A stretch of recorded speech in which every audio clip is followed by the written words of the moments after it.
కొలస్సీయులకు రాసిన పత్రిక 1వ అధ్యాయము 17వ వచనాన్ని చూద్దాం. We'll take one attribute of God to worship. We'll just look at the attribute and see what it means to us. దేవుని యొక్క ఒక్క గుణ లక్షణాన్ని మనము జ్ఞాపకం చేసుకొని దాని ద్వారా మనం పొందే ఆశీర్వాదం ఏమిటో జ్ఞాపకం చేసుకొని ఆయన ఆరాధిద్దాం. Colossians 1:17. And he is before all things, and in him all things hold together. ఆయన అన్నిటికంటే ముందుగా ఉన్నవాడు, ఆయనే సమస్తమునకు ఆధారభూతుడు. What is the attribute of God you see in this verse? ఈ వచనంలో దేవుడి గుణ లక్షణం ఏం కనపడుతుంది మనకి? One attribute is God is infinite. మరి దేవుడు అనంతమైన వాడు అనే విషయం కనపడుతుంది. He is self-existent. ఆయన స్వయంభవుడు అనే విషయాన్ని తెలియజేస్తుంది. He is without origin. మరి ఆయనకు ఆది లేదు అనే విషయాన్ని మనం గమనించవచ్చు. Now remember, when we talk of the attributes of God, there are two aspects.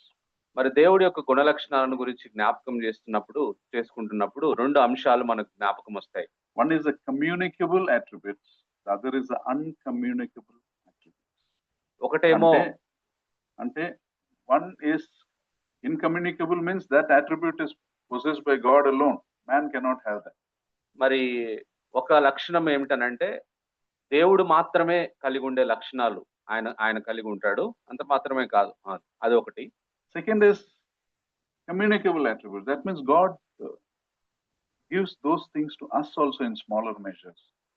రెండవ గుణ లక్షణం మనం గమనించినట్లయితే అది ఆయనలో ఉన్న గుణ లక్షణాన్ని కొంత భాగం మనం కూడా కలిగి ఉండేటట్లుగా ఆయన కొన్ని గుణ లక్షణాలు కలిగి ఉంటాడు.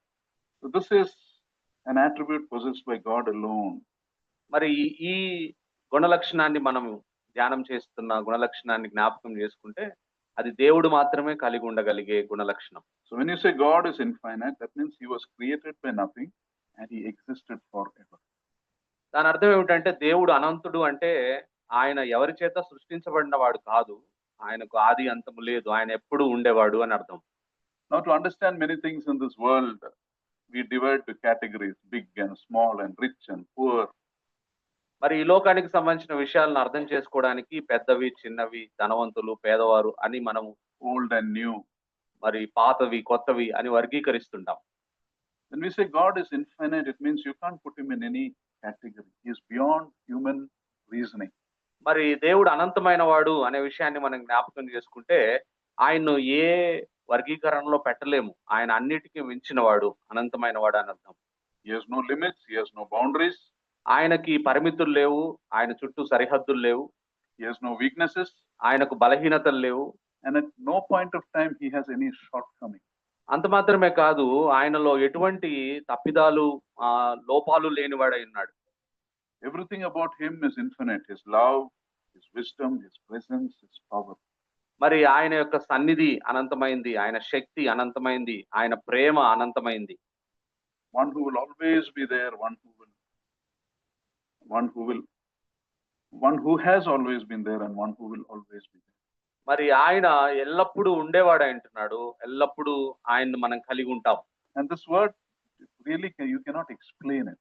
మరి ఈ గుణ లక్షణాన్ని, ఈ వచనాన్ని మనం జ్ఞాపకం చేసుకుంటే దీన్ని అంతగా మనం వివరించడానికి మన శక్తి సరిపోదు. For example, in Exodus 3:13 onwards, if you see, Moses tells to God, if I go to the Israelites and say to them, the God of your fathers has sent me to you, and they ask me what is his name, what shall I tell them? నిర్గమకాండం 3వ అధ్యాయం 13వ వచనంలో రాయబడ్డ మాట మనం గమనించినట్లయితే, మోషే చిత్తగించుము, నేను ఇశ్రాయేలు వద్దకు వెళ్ళి వారిని చూచి మీ పితరుల దేవుడు మీ వద్దకు నన్ను పంపెనని వారితో చెప్పగా, వారు ఆయన పేరేమని అడిగిన ఎడల వారితో నేనేమి చెప్పవాలనని దేవుణ్ణి అడిగాను. What does the Lord tell Moses? అప్పుడు దేవుడు మోషేతో ఏమన్నాడు? I am who I am. మరి నేను ఉన్నవాడను, అనువాడనై ఉన్నాను అని చెప్పాడు. This is what you're supposed to tell the Israelites. I am has sent me. కాబట్టి ఉన్నవాడను, అనువాడనైన నేను నిన్ను మోషేగా ఫరో యొద్దకు, ప్రజల యొద్దకు పంపిస్తున్నా అని చెప్పు అని చెప్పాడు. Probably what is another way of saying, Moses, you cannot describe who I am. ఇంకొక రకంగా చెప్పాలంటే ఈ మాటని మోషే, నేను ఎవరో నువ్వు వివరించలేవు, నేను నీకు చెప్పినా కూడా అని అర్థం వస్తుంది. I am infinite, you cannot describe me. నేను అనంతమైన వాడిని, నువ్వు నన్ను వివరించజాలవు అని చెప్పాడు. So just say to the Israelites, I am has sent me to. కాబట్టి ఉన్నవాడను, అనువాడనైన నేను నేను పంపించినాను అని చెప్పు అని చెప్పాడు. And this is not just a doctrine, it's not a theological idea, it is a life-changing truth for you and me as we live everyday lives.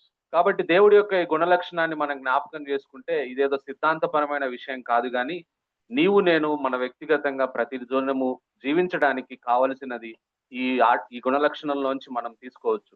So today as we praise and worship him, let us look at what the infinity of God means to us personally. కాబట్టి అనంతమైన దేవుడు వ్యక్తిగతంగా మనకి ఏమై ఉన్నాడు అనే విషయాన్ని మనం జ్ఞాపకం చేసుకొని మనం దేవుణ్ణి ఆరాధిద్దాం ఈ ఉదయకాలంలో. How it can, if we really believe it, how it can change the way we look at things, the way we live our lives. నిజంగా మనము ఆ విషయాన్ని అర్థం చేసుకుంటే మనము వేరే విషయాలను ఏ విధంగా చూడగలము, ఎలా జీవించగలం అనేది పూర్తిగా మారిపోతుంది. Firstly, God being infinite means God's love for you and me will never run out. మరి మొట్టమొదటిది దేవుడు అనంతమైన వాడు అని అంటే దేవుడికి మన పట్ల ఉన్న ప్రేమ ఎప్పటికీ అది కరిగిపోదు, ఆగిపోదు. You know, in Jeremiah 31:3, the Lord says, I have loved you with an everlasting love. మరి నిత్యమైన ప్రేమతో నేను మిమ్మల్ని ప్రేమిస్తున్నాను అని ఇర్మియా గ్రంథంలో ఆయన మాట్లాడుతూ ఉన్నాడు. You see, when people love us or when we love people, our love we tire, we fade away, and sometimes we change based on the moods we have, right? కాబట్టి మనం ప్రేమించే ప్రేమను మనం జ్ఞాపకం చేసుకుంటే మన యొక్క ఆలోచనలను బట్టి, మన యొక్క పరిస్థితులను బట్టి మన ప్రేమలో హెచ్చు తగ్గులు ఉంటూ ఉంటాయి. Sometimes you speak to your spouse or this thing. Sometimes they'll be nice, sometimes because of some preoccupation they will be rude to us also, right? కొన్నిసార్లు మన జీవిత భాగస్వాములు వారికి ఉన్న పరిస్థితులను బట్టి, నేపథ్యాలను బట్టి, ఆ చుట్టూ ఉన్న పరిస్థితులను బట్టి కొన్నిసార్లు మనతో కఠినంగా కూడా మాట్లాడుతూ ఉంటారు. You know, you can change immediately. Half an hour, everything changes. మరి అరగంట తర్వాత కఠినంగా మాట్లాడిన వారు మళ్ళీ మామూలుగా అయిపోతారు. You see, God's love is not like, it's limitless. You can never exhaust his patience. You can never reach a point where he says this is too much. కాబట్టి దేవుడి ప్రేమకి అది హద్దులు లేని ప్రేమ ఆయనది, అనంతమైన ప్రేమ ఆయనది. ఇక నేను ప్రేమించలేను అని చెప్పే స్థాయికి ఆయన వెళ్ళలేడు ఎప్పుడు. As long as you're willing to come to him, that is enough for him. ఆయన దగ్గరికి వస్తే చాలు, అది చాలు ఆయన ప్రేమను మన మీద చూపించడానికి. His mercy is bigger than my sin. ఆయన యొక్క కరుణ నా పాపము కంటే పెద్దదై ఉంటుంది. His compassion is deeper than my failures. నా వైఫల్యాల కన్నా ఆయన దయ మరి గొప్పదై ఉంటుంది. So the first thing is, when God is infinite, remember, you will always be loved, always be welcome. కాబట్టి దేవుడు అనంతమైన ప్రేమను కలిగిన వాడు కాబట్టి ఆయన ఎల్లప్పుడూ మనల్ని ప్రేమిస్తాడు, ఎల్లప్పుడూ మనల్ని స్వాగతిస్తూ ఉంటాడు ఆయన దగ్గరికి. Secondly, when you say God is infinite, it means I will never be overcome by my problems. I will never be overwhelmed by my problems, whatever I'm going through. రెండవది, దేవుడు అనంతమైన వాడు కాబట్టి నా సమస్యలు ఎంత పెద్దవైనా సరే ఆ సమస్యల సుడిగుండంలో నేను కొట్టుకొని పోను అనే విషయాన్ని మనం జ్ఞాపకం చేసుకోవచ్చు. Sometimes in life, problems become too big for us, right? కొన్నిసార్లు సమస్యలు మనం ఎదుర్కోలేనంత గొప్ప సమస్యలు మనకు వస్తూ ఉంటాయి. But nothing is ever too big for God. అయితే ఏది కూడా దేవుడికి పెద్దది కాదు, గొప్పది కాదు. You know, he can do what is the biggest problem in your life. He can take care of it effortlessly. కాబట్టి నీ జీవితంలో పెద్ద సమస్యగా నువ్వు భావించేది సులువుగా ఆయన పరిష్కారం చేయగలడు దేవుడు. Even if you face a mountain of problems, it is nothing before an infinite God. కాబట్టి నువ్వు ఒక కొండలాంటి నువ్వు సమస్యలతో నువ్వు బాధపడుతున్నా కూడా ఈ అనంతమైన దేవుడి ముందు ఆ కొండ ఒక పెద్ద లెక్క కాదు. The confusions you face in your life, it is easy for him to solve. You just need to trust him. నువ్వు ఎదుర్కొనే గందరగోళాలు కూడా ఆయనకు సులువుగా పరిష్కారం చేయగలడు. నువ్వు కేవలం నమ్మాలి ఆయన, అంతే. You need to lean on him. ఆయన మీద your own understanding. మన సొంత జ్ఞానం మీద కాకుండా ఆయన మీద మనం ఆధారపడాలి. So the second aspect to praise and worship is, because God is infinite, I can rest in every situation in my life without panicking or worrying. కాబట్టి నా జీవితంలో ఎంత పెద్ద కష్టం వచ్చినా సరే నేను భయపడను, నేను వణికిపోను, నేను ఆయన మీద ఆధారపడతాను అని ఆయన యొక్క అనంతుడు అనే ఆ గుణలక్షణంలోంచి మనం ఆదరణ పొందవచ్చు. Thirdly, God being infinite means he is not confined by time. మూడవది, ఆయన అనంతమైన వాడు అని అంటే ఆయనకు కాల పరిమితి లేదు దేవునికి. You know, he was with me even before I knew him. నేను ఆయన తెలియక ముందే ఆయన నాతో ఉన్నాడు. He is there right now with me. ఇప్పుడు నాతో ఆయన ఉన్నాడు. And he is waiting for me in my tomorrow. రేపటి కొరకు కూడా ఆయన నాతో ఉండడానికి ఎదురు చూస్తూ ఉన్నాడు. If you're worrying about your future, remember he is already there in your future. నువ్వు భవిష్యత్తు గురించి ఏమైనా చింతపడుతూ ఉంటే నీ భవిష్యత్తులో ఇప్పటికే ఆయన ఉన్నాడు అనే విషయాన్ని నువ్వు గుర్తించు. And what is he doing in the future? మరి ఆ భవిష్యత్తులో ఏం జరుగుతుంది, ఏం చేస్తున్నారు? He is preparing people's hearts for your coming. ఆయన మరి నీ రాక కొరకు ప్రజల హృదయాలను మరి ఆయన సిద్ధపరుస్తూ ఉన్నాడు. He is arranging circumstances. పరిస్థితులను మరి ఆయన చక్కదిద్దుతూ ఉన్నాడు. He is making sure the right door opens for you. నీ కొరకు సరైన ద్వారం తెరవబడాలని చూస్తూ ఉన్నాడు. And He is also putting fear in the heart of your enemies. నీ శత్రువుల గుండెల్లో భయాన్ని నీ పక్షాన కలగజేస్తూ ఉన్నాడు. So because God is infinite, the third aspect is I can trust my future to Him without fear, without worry. కాబట్టి ఆయన అనంతమైన వాడు కాబట్టి నా భవిష్యత్తు గురించి నేను ఏ చింత లేకుండా, నేను ఏ బాధ లేకుండా ఆయన మీద నేను ఆధారపడగలను. The fourth, నాలుగో అంశాన్ని చూస్తే God being infinite means He can fill every empty space in your life. నీ జీవితంలో ఉన్న ప్రతి శూన్యమైన ఖాళీ స్థలాన్ని ఆయన నింపగలడు. As humans, we are infinite, we're finite, right? మనం మాత్రం మన కాల పరిమితికి లోబడి జీవించే వాళ్ళం. మనం అనంతమైన వారం కాదు. How much ever we love someone, we cannot fully satisfy because our affection is limited. కాబట్టి మనం ఎంత ప్రేమించినా మన ప్రేమ ఆప్యాయతలు మనల్ని సంతోషపరచ జాలవు. ఎందుకనంటే అవి పరిమితి కలిగినవి. How much ever we spend time with someone, we cannot fully fulfill them because our time is limited. మనము మన సన్నిహితులతో మనం ఎంత సమయం గడిపినా కూడా అది మనకి సంతృప్తిగా ఉండదు. ఎందుకనంటే మనం పరిమితం కలిగిన వారం. Manaku and Val kuda, they also cannot fulfill them also.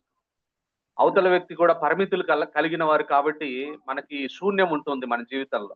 How much ever we try to help someone, we cannot solve all their problems because our ability is limited. మనము ఇతరులకు ఎంత సహాయం చేయాలన్నా కూడా మన సామర్థ్యం సరిపోదు. ఎందుకనంటే మనం పరిమితమైన సామర్థ్యమే కలిగిన వారం. Limited affection, limited time, limited ability. కాబట్టి మనము పరిమితమైన సామర్థ్యము, పరిమితమైన సమయము, పరిమితమైన ప్రేమానురాగాలు కలిగిన వారం మనం. And God is infinite. It means He never gets tired of listening. He never runs out of attention. కాబట్టి దేవుడు అనంతమైన వాడు కాబట్టి ఆయన మన నుంచి ఆయన దృష్టిని మరల్చలేడు. ఎప్పుడు ఆయన దృష్టి మన మీద ఉంటుంది. Never say I am busy. ఆయన ఎప్పుడు నేను తీరిక లేకుండా ఉన్నాను అని చెప్పడు. Therefore He can fill in every longing that I have. He can fulfill. కాబట్టి ఆయన అనంతమైన వాడు, అనంతమైన లక్షణం కలిగిన వాడు కాబట్టి నాకున్న ఆ కోరికలన్నిటిని, నాకున్న మరి పరిశుద్ధమైన ఆశలన్నిటిని ఆయన మాత్రమే తీర్చగలడు. In His wisdom, He may choose not to give some things we desire, but He is able to give us everything. ఆయన జ్ఞానం ద్వారా మనకు ఏది ఇవ్వకూడదు అనే విషయాన్ని ఆయన జ్ఞానం ద్వారా ఆలోచించి ఇవ్వకుండా ఆపుతాడేమో కానీ మనకి ఇవ్వగలిగినవన్నీ ఆయన మనకిచ్చి మనల్ని సంతృప్తిపరిచే అనంతమైన దేవుడు మన దేవుడు. And fifth, God being infinite means His plans for me are bigger than I can imagine. మరి ఐదో విషయాన్ని మనం గమనించినట్లయితే నా పట్ల ఆయనకున్న ఉద్దేశాలు, ప్రణాళికలు నేను ఆలోచించిన దానికంటే ఎంతో ఉన్నతమైనవి. You know, our imagination has limits. When we face a failure or a defeat, 2-3 times we'll try and then we'll give up usually. మన ఆలోచనలు, మన ఊహలు చాలా పరిమితమైనవి. 2-3 సార్లు మనం ఏదైనా ప్రయత్నం చేస్తే అది సఫలం కాకపోతే వదిలేస్తాం దాన్ని. But God is not like that. అయితే దేవుడు అటువంటి వాడు కాదు. Where I see nothing, He sees thousands of opportunities and possibilities. నా ముందు ఏమీ నేను చూడలేకపోయినప్పుడు నా ముందు వేల కొలది అవకాశాలను, మార్గాలను చేయగలిగిన దేవుడు, చూపించగలిగిన దేవుడు. Where I see my weakness, He sees great potential. మరి ఆయన నా బలహీనతలు, మన బలహీనతలను చూస్తాము కానీ ఆయన మన బలహీనతలకు మించిన శక్తి కలిగిన వాడు. So fifth thing about God's infinity, my life can never be meaningless or without a purpose. కాబట్టి నా జీవితము ఒక ఉద్దేశం లేనిది కాదు, అర్థవంతం కానిది కాదు. నా జీవితానికి ఒక అర్థం ఉంది, ఉద్దేశం ఉంది అనే విషయాన్ని ఆయన అనంతము అనే విషయంలోంచి మనం గ్రహించవచ్చు. But I have to submit to those purposes. నేను ఆయన ఉద్దేశాలకు లోబడ్డం మాత్రమే నేను చేయాలి అనే విషయాన్ని మనకు జ్ఞాపకం చేస్తుంది. Sixthly, God being infinite means I serve a God who cannot be measured by my feelings. ఆరోది దేవుడు అనంతమైన వాడు అని అంటే నా భావాల ద్వారా, నా ఆలోచనల ద్వారా ఆయన నేను కొలవలేను అని అర్థం. We are emotional people. Some days we feel far from God, some days we feel close to God. మనం చాలా సార్లు భావోద్వేగాలకు గురవుతూ ఉంటాం. ఎత్తుపల్లాలు ఉంటాయి మన భావోద్వేగాల్లో. మనం చాలా సార్లు దేవునికి దగ్గరగా ఉన్నట్టు భావిస్తాం, దేవునికి దూరంగా వెళ్ళినట్టుగా భావిస్తాం మనకు మనమే. Feelings, your feelings cannot limit an infinite God. కాబట్టి అయితే నీ యొక్క ఆ భావాలు దేవుడు అనంతమైన దేవుణ్ణి పరిమితుడుగా చేయలేవు. He is near me even when I feel emotionally drained. నేను ఇక నా భావోద్వేగాల పరంగా నేను పూర్తిగా ఖాళీ అయిపోయినాను అన్నప్పటికీ కూడా ఆయన నాతో ఉన్నాడు. He is working in me even if I feel nothing. ఏది నా జీవితంలో జరగట్లేదు అని అనుకున్నప్పుడు కూడా ఆయన నా జీవితంలో పనిచేస్తున్నాడు. He is faithful to me even when I have been unfaithful. నేను అపనమ్మకంగా ఉన్నప్పటికీ కూడా ఆయన నా పట్ల నమ్మకంగా ఉంటూ ఉన్నాడు. So this, we worship God. The sixth aspect is my emotion does not define God's presence. He is near me even when I don't feel like it. కాబట్టి నా భావోద్వేగాలు మరి ఆయన నాతో ఉండే విషయాన్ని నియంత్రించలేవు. నాతో లేడు అని అనిపించినప్పుడు నేను అనుకున్నప్పుడు కూడా ఆయన నాతో ఉన్నాడు. ఆయన అనంతమైన వాడు కాబట్టి. And seventhly and lastly, ఏడవది చివరిది మనం గమనిస్తే, God being infinite means eternity will never be boring. మరి నిత్యత్వం ఎప్పుడు కూడా మనకు బోర్ అనిపించదు. Many people think heaven will be boring. What will you do singing all day long? మరి చాలా That is మంది because our mind is finite. That's right. మనము చాలా సార్లు ఏమనుకుంటామంటే ఇక్కడ చాలా పనులు కలిగి మనం తీరిక లేకుండా ఉంటాం భూమి మీద. పరలోకానికి పోయినప్పుడు స్తుతి మాత్రమే చేస్తా ఉంటాం కదా, అక్కడ బోర్ కొడుతుంది, ఏం చేయం కదా అని అనుకుంటా ఉంటాం. అది మన పరిమితమైన మానసిక ఆలోచనల్లోంచి వచ్చిన భావం అది, అంతే. ఆయన అపరిమితమైన వాడు కాబట్టి మనము అక్కడ అపరిమితంగా మనం జీవించగలం. You see, in the Bible, heaven is not described clearly. మరి బైబిల్లో పరలోకము స్పష్టంగా పూర్తిగా వివరించబడలేదు పరలోకం గురించి. Hell is described. అయితే నరకము పూర్తిగా స్పష్టంగా వివరించబడింది. A place of suffering, a place where the fire is not quenched, the worm does not die. It is a place where none of us should go. అగ్ని ఆరదు, పురుగు చావదు, చాలా నొప్పి బాధ ఉంటుంది అక్కడ అనే విషయాలు, మరి అక్కడికి ఎవరం వెళ్ళకూడదు అనే విధంగా నరకం గురించి వివరించబడింది. Heaven is not described clearly. అయితే పరలోకం గురించి అది ఎంత అద్భుతమైంది, మహిమాన్వితమైంది అనేది వివరించబడలేదు. But it's only said it's so indescribably beautiful that your mind cannot imagine it today. మరి నీ ఊహకు అందనంత అద్భుతంగా ఉంటది, నువ్వు దాని గురించి ఆలోచించలేవు అని మాత్రమే రాయబడింది. Because every moment in eternity we see another aspect of God's beauty, because He's an infinite God. దేవుడు అనంతమైన వాడు కాబట్టి పరలోకంలో ఉండే ప్రతి క్షణము దేవుడిలో మరొక గొప్ప గుణలక్షణాన్ని మనం గమనించి ఆస్వాదిస్తూ ఉంటాం. I spend every moment in eternity enjoying eternity. మరి నిత్యత్వంలో ఎలా ఉంటుందంటే, నిత్యత్వంలో ఉన్న ప్రతి క్షణాన్ని మనం ఆస్వాదించే విధంగా, ప్రతి క్షణాన్ని ఆనందించే విధంగా ఉంటుంది నిత్యత్వం. His greatness cannot, infinite God means His greatness cannot be fully understood even in eternity. మరి నిత్యత్వంలో కూడా ఆయన గొప్పతనం ఏమిటో మనం అర్థం చేసుకోలేనంత అనంతమైన వాడు, అనంతమైన గుణలక్షణాలు కలిగిన వాడు ఆయన. Because God is infinite, eternal life will be an eternal adventure. కాబట్టి దేవుడు మనతో ఉంటాడు, అనంతమైన వాడు కాబట్టి మరి నిత్యత్వం కూడా అది ఒక అద్భుతకరమైన, సాహసకరమైన నిత్య జీవాన్ని మనం అనుభవిస్తాం పరలోకంలో. Let us look at these aspects and let us worship Him today.